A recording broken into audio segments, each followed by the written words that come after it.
Welcome to Not Milk Never Milk. Subscribe if you're lactose intolerant. You'll start by verifying compatibility. Check your motherboard manual to confirm M2 Nvme support and that the slot has required lanes. Once done, create a full backup image and recovery USB so you can restore if anything goes wrong. Make sure you have a screwdriver and an anti-static strap, and inspect the drive bay for heatsink clearance. Now power down, unplug, and discharge static by touching grounded metal. You're ready to open the case and remove the existing drive or cover.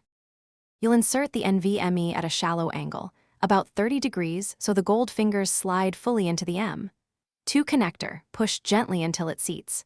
Next, lower the drive and fasten the standoff screw. If your board recommends a thermal pad or heatsink, place it over the controller to manage temperatures.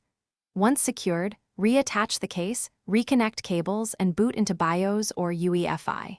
In firmware, confirm the drive appears and set your boot priority. If you plan to migrate the system drive now, you'll either clone your old drive with an imaging tool or do a fresh install. Cloning preserves apps and settings, while fresh install reduces legacy bloat.